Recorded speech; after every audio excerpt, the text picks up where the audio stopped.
आहे. एकनाथ शिंदेवरला जरांगे पाटलांनी आरोप लावलेले. काय असतं, आज मी स्वतः पाहिलं की जो माणूस स्वतःच्या बापाला बाप म्हणत नाही किंवा बापालाच मानत नाही, तो समाजाला आणि नेत्याला काय मानल. जो अतिशय स्वार्थी असणारा, फक्त पैसा आणि गळगंज माया कमवण्यामध्ये मशगूल असणारा भिकारचोट विचाराचा माणूस, म्हणजे ज्या एकनाथ शिंदेने याला 3 वर्षामध्ये पाळलं आणि जिथं भुंकाय सांगितलं तिथं भुंकण्याचं काम यांनी केलं, त्याच एकनाथ शिंदेवर आज कुठेतरी भुंकण्याला सुरुवात केली. आणि याच्यामध्ये तथ्य असं आहे की गेल्या अनेक 2-3 वर्षापासून आम्ही सातत्यानं सांगतो की एकनाथ शिंदे यांनी ओबीसीचं वाटोळं केलंय, बोगस नोंदीमार्फत कुणबी प्रमाणपत्र वाटायला लावलेत, अधिकाऱ्यांना प्रेशर केलंय. आम्ही सातत्यानं सांगत आलो की एकनाथ शिंदेनी गद्दारीचा, मी स्वतः म्हणायचो की एकनाथ शिंदेनी शिवसेना सोडल्यामुळे गद्दारीचा ठसा लागलाय. तो ठसा पुसवण्यासाठी त्यांनी मराठा समाज जवळ करण्यासाठी, मराठ्यांना खुश करण्यासाठी हे केलेलं षडयंत्र मी वेळोवेळी सांगत होतो. आज त्याच्यावर शिक्कामोर्तब झालंय. स्वतः जरांगेंनी सांगितलंय की एकनाथ शिंदेची त्यांची मिली बघत होती. ते स्वतः म्हटला की 3 वर्षात एकनाथ शिंदे यांच्या विरोधात मी कधी बोललो नाही. त्यांचे मंत्री असतील, आता अनेक वेळा भेटले, अनेक वेळा सहकार्य केले, सगळ्या गोष्टी त्यांनी बोलून दाखवल्या आणि त्यातूनच ते सिद्ध होतं की एकनाथ शिंदेनी यांना मदत केली. परंतु सत्य हे कधी लपत नसतं. एकनाथ शिंदेनी मदत करूया, एखाद्या राष्ट्रपतींनी मदत करूया, परंतु न्याय सगळ्यांना मिळत असतो. खोटे प्रमाणपत्र वाटप करून तुम्ही खरं तर समाजाची दिशाभूल केली. त्यामुळे समाजाने ह्या बेकार चोटाला बोटाने हल्लं पाहिजे. आणि विशेषतः आता काय करायला लागलं, त्यांचे जे अभ्यासक लोक आहेत यांना सुद्धा ट्रोल करण्याचा यांनी प्रयत्न सुरू केलाय.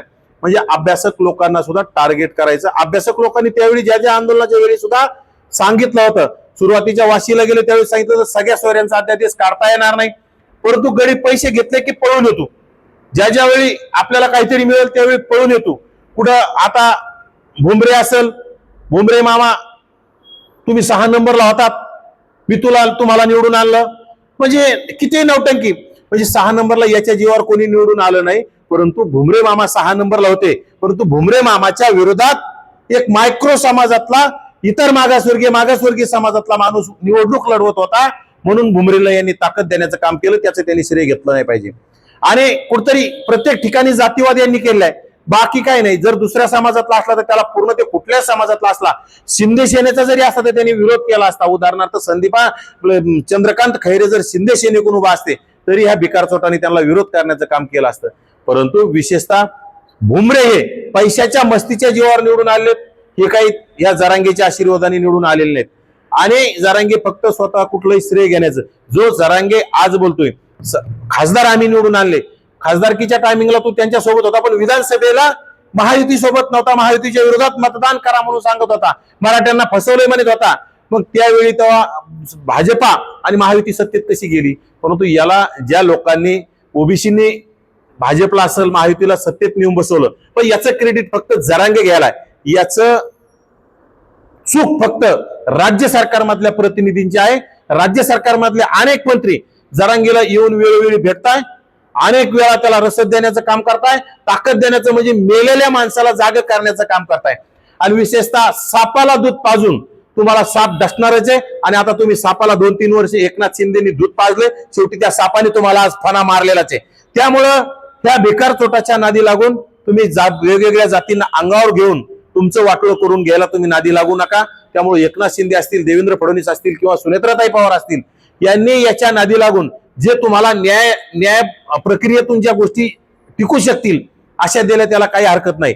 परंतु ज्या गोष्टी टिकणार नाहीत, तुम्ही अधिकाऱ्यांना प्रेशर करून, बोगस कुणबी प्रमाणपत्र वाटून ते व्हॅलिड करण्यासाठी सुद्धा ताकद लावायची. तुम्ही ते उर्दू मधून जे ट्रान्सलेशन करून आणायचं असतं त्याच्यामध्ये सुद्धा तुम्ही सेटिंग करण्याचा प्रयत्न करता. आणि त्यांनी विशेष आज काय सांगितलं की या दहीहंडे नावाचं प्रकरण, दहीहंडे शिंदे म्हणजे छत्रपती संभाजीनगर मधील एक जिल्हा परिषद गट, कोणता, गोलडगाव गटातील जे दहीहंडे म्हणतो, दहीहंडेच्या महिला जिल्हा परिषद सदस्या, ते वारंवार दहीहंडेचं का नाव घ्यायला लागला. त्या दहीहंडेनी जिल्हा परिषद अध्यक्षाला मतदान करण्यासाठी 3.25 कोटीचं डील केलेलं आहे. भाजपकडून त्यांनी पैसे घेतले, पण त्याच्यातले काही जरांगेला 1 कोटी आणून दिले असतील. विशेष दहीहंडेचं नाव का घ्यायला लागला. परंतु या मूर्खाला अक्कल पाहिजे. दहीहंडे तो म्हणतो तिथं यशवंता नावाचं तिथं ट्रान्सलेशन करून आलं, परंतु ट्रान्सलेशन आलं नाही, करून आणलं होतं तिथं विशेषतः हनुमंता नावाचं होतं. आणि हनुमंताचं तुम्ही यशवंता करून घेता. तुम्ही बाप बदलायची तुम्हाला सवय. तुम्ही जर सत्ता मिळवण्यासाठी तुम्ही जर बाप बदलत असेल तर तुम्हाला लाजा वाटल्या पाहिजे या लोकांना. आणि हे खरं तर हे जे बोगस कुणबी प्रमाणपत्र काढून जिल्हा परिषद पंचायत समित्या लढवलेत ते निजामी मराठी आहेत. ह्या मराठ्यांच्या गरीब मराठ्यांनी या भिकारचोट मराठ्यांच्या नादी लागलं नाही पाहिजे.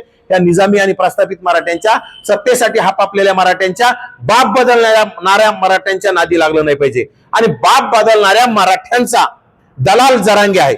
आणि दलाल आजपर्यंत एकनाथ शिंदेचा उदो करणारा अचानक एकनाथ शिंदे असेल, देवेंद्र फडणवीस असेल, यांच्या विरोधात कसा बोलायला लागला?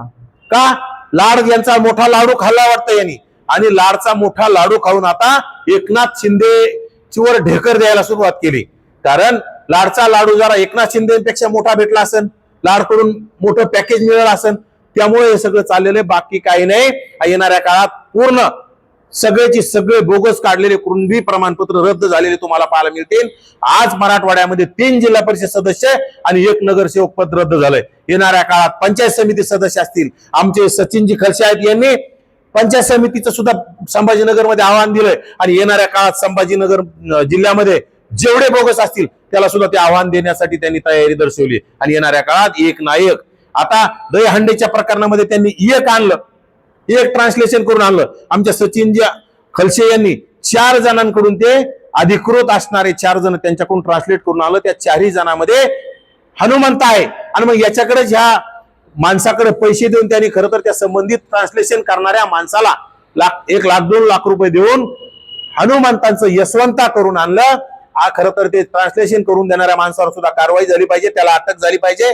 आणि विशेषतः राज्यामध्ये बोगस नोंदी मार्फत कुणबी प्रमाणपत्र वाटप करणारे जे अधिकारी यांच्यावर कारवाया झाल्या पाहिजे, याची श्वेतपत्रिका निघली पाहिजे. आणि या लोकांना जर कठोर कारवाई झाली तर येणाऱ्या काळात बोगस नोंदी मार्फत कुणबी प्रमाणपत्र वाटप करण्यासाठी आळा बसल. आणि विशेषतः यामध्ये मराठा ओबीसी वाद वाढतोय.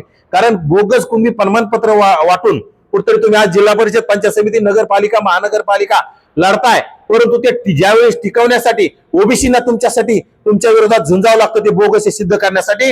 आणि तुम्हाला बोगस असून ओरिजिनल दाखवण्यासाठी झुंजावं लागतं. त्या जरांगेचं त्याच्यामध्ये काही चाललं नाही, परंतु या दोन्ही समाजामध्ये तेढ निर्माण होतंय. यासाठी काढणाऱ्यांनी सुद्धा बोगस काढण्याच्या नादी पडून लागू नये, या भिकारचोट जरांगेच्या नादी लागू नये. जरांगेचं आंदोलन सपशेल फसलेलं आहे. जरांगेने आंदोलनातून करोडो रुपयाची माया जमवली आहे. ज्या भुमरे मामा म्हणून भुमरे मामाकडून सुद्धा करोडो रुपये गोळा केले. शेवटी भुमरे मामांच्या वाईन शॉपची दारू सुद्धा फुकटची पित असन हा भिकारचोट, बाकी काही नाही. यापुढे येणाऱ्या काळात जरांगेचं अस्तित्व संपलेलं असन. त्यांच्या अभ्यासक लोकांनी वेळोवेळी सांगून सुद्धा मीच खरं आहे, मला जे कळतं ते तुम्हाला काही कळत नाही असं त्यांच्यावर दाब टाकून त्यांना शांत बसण्याचं काम जरांगेने केलंय. परंतु अभ्यासक वेळोवेळी सांगत होतं की हे बसत नाही. कुणबी प्रमाणपत्र असतील किंवा सगळ्या सोयऱ्यांचा आदेश असेल, या दोन्ही गोष्टींना अभ्यासकांचा विरोध होता. परंतु हे महाराष्ट्रात मराठा समाजाने याला देव करून ठेवलं होतं पागलला. आणि आता येणाऱ्या काळात याचा सगळा भांडा फुटलेला तुम्हाला पाहायला मिळेल. अधिकाऱ्यावर तुम्ही आता रोष व्यक्त केला, जे कुणबी बोगस होते त्यांच्यासाठी तुम्ही काही न्यायालयाला लढाई म्हणा किंवा अशा लोकांवर ठेवण्यासाठी काय करणार? जोपर्यंत हे जे बोगस नोंदी मार्फत कुणबी प्रमाणपत्र वाटप झाले त्याची श्वेतपत्रिका राज्य सरकारने काढली पाहिजे. आणि जे अधिकारी आहेत ज्यांनी बोगस नोंदी मार्फत कुणबी प्रमाणपत्र वाटप केलेत, त्या अधिकाऱ्यावर कारवाई होत नाही. त्यासाठी आम्ही येणाऱ्या काळात मंत्रालयासमोर जाऊन बसणार आहोत. आम्ही राज्य सरकारला, विशेषतः देवेंद्रजी फडणवीस मुख्यमंत्री आणि दोन्ही उपमुख्यमंत्र्याला सांगतोय, तुम्ही सापाला दूध पाजण्यात वेळ घालू नका. ज्या गोष्टी देताच येत नाही त्या देऊ नका. तुम्ही तुमच्या हाताने पायावर धोंडा पाडून घेऊ नका. देवेंद्र फडणवीस यांना कळकळीची विनंती, ओबीसी आमचा डीएनए म्हटल्यामुळं तुम्हाला लोकांनी सत्तेत नेऊन बसवलंय. एकनाथ शिंदेना सुद्धा सांगणंय की या ओबीसी आमचा डीएनए म्हटल्यामुळे देवेंद्रजी बोलल्यामुळं महायुतीमध्ये तुम्ही आहात म्हणून तुम्ही सत्तेत गेला. जरांगेमुळे तुमचा कुठलाही फायदा नाही झाला, परंतु जरांगेला पोचण्यामध्ये तुम्ही खूप मोठं योगदान दिलेलं आहे. तुमचे मंत्री त्याच्यामध्ये उदय सामंत असतील, संदीपान भुमरे तत्कालीन मंत्री असतील, त्यामध्ये प्रताप सरनाईक असतील, छत्रपती संभाजीनगरचे पालकमंत्री संजय शिरसाट असतील, हे येऊन जरांगे सोबत लोटांगण घेऊन रात्र त्याच्यावर 2-2, 4-4 तास त्याच्यासोबत चर्चा करून त्याला तुम्हाला कुठलाही फायदा झाला नाही आणि होणार नाही. शेवटी तुम्ही सापाला दूध पाजलं, तो साप आज तुमच्यावर फणा काढून तुमच्यावर फणा त्यांनी मारलेला आहे. त्यामुळे तुम्ही भिकारचोट विचाराच्या लोकांच्या नादी लोकांना नका, राज्यामध्ये जातीवाद पेरण्याचं काम करू नका, अशा लोकांना पोसू नका. राज्यामध्ये शिव फुले शाहू आंबेडकरांचा महाराष्ट्र होता आणि राहायला पाहिजे, यासाठी तुम्ही कुठेतरी विचार करून पाऊल टाकणं गरजेचं आहे. प्रसाद लाडांच्या भेटीनंतर तुम्ही भूमिका बदलली असं म्हणतात. नक्कीच प्रसाद लाडांचा मोठा लाडू जरांगीला मिळालाय. खरं तर दलाल असणारा प्रसाद लाड, झाडू पोचा करणारा प्रसाद लाड, हजारो कोटीचे टेंडर, नोकर भरती, खाजगी भरती मधले टेंडर खिशात घालणारा प्रसाद लाड, याला करोडो रुपयांची माया कमवल्याच्या नंतर कुठतरी आपलं नाव मोठं करण्यासाठी ह्या भिकारचोट मन्याला नादी लागून कुठतरी ह्या मन्याच्या खिशात मोठा लाडू टाकला आणि त्यामुळेच कुठेतरी आता ज्या एकनाथ शिंदेनी या मन्याला 2-3 वर्षापासून पोचलो त्यांच्यावर तो आता गर्व ओकायला लागला. कारण की हा मन्या बापाचाच झाला नाही, त्यांनी स्वतःच मान्य केलं, मी बापालाच विचारत नाही, बापालाच मानत नाही. मग हा समाजाला आणि एकनाथ शिंदेला काय मानणार आहे? म्हणजे याच्या रक्तातच गद्दारी आहे. जो बापाचा होऊ शकला नाही तो तुमचा काय होणार आहे? त्यामुळे अशा लोकांपासून हे लोकांनी, राजसत्तेतील लोकांनी सावध झालं पाहिजे. थोडक्यात की त्यांच्या प्रमाणपत्राविषयी आज म्हणून जरांगीने पत्रकार परिषदेमध्ये घेतलं. त्यांनी सांगितलं की ते सत्य प्रमाणपत्र असून राजकीय हव्यासापोटी हेवेदेवापोटी ते रद्द करण्यात आले. त्याच्यावर तुमचं काय? खरं तर जरांगीला अभ्यास असला पाहिजे. त्यामध्ये जात पडताळणी समिती असते, सर्व कागदपत्र त्याच्यामध्ये तपासले जातात, त्याच्यामध्ये खरं काय खोटं काय पाहिलं जातं आणि सगळं तपासल्याच्या नंतर पुढे निकाल जाते. आज राजसत्तेच्या विरोधात ओबीसीचं सगळं वाटोळं झालंय. ओबीसीच्या बाजूने कोण निकाल देईल? परंतु खऱ्याचा निकाल द्यावाच लागतो, सत्तेत असो किंवा नसो, गरीब असो किंवा मोठा असो, ते सत्य तुम्हाला तिथं न्याय विभागामध्ये जात पडताळणी समितीकडे ते सत्य असतं. आणि आज जात पडताळणी समितीकडे निकाल लागले, उद्या न्यायालयात सुद्धा हे सगळे असे निकाल लागल्याचे ना. राज्यातील सर्वची सर्व माझ्या मते 90 ते 95% बोगस नोंदीमार्फत वाटप झालेले कुणबी प्रमाणपत्र रद्द झालेले मिळतील. फक्त माझी राज्यातील तमाम ओबीसी बांधवांना कळकळीची विनंती, तुमच्या ग्रामपंचायतच्या हद्दीमध्ये असे काही प्रकार झाले असेल तर तुम्ही सुद्धा जात पडताळणी समितीकडे अपील करा.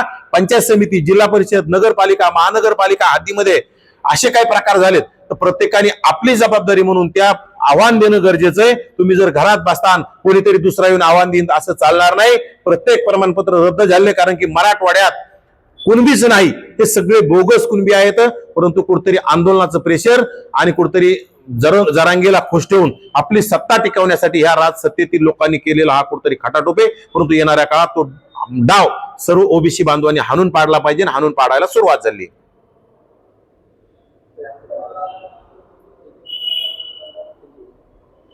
त्यांची घ्या.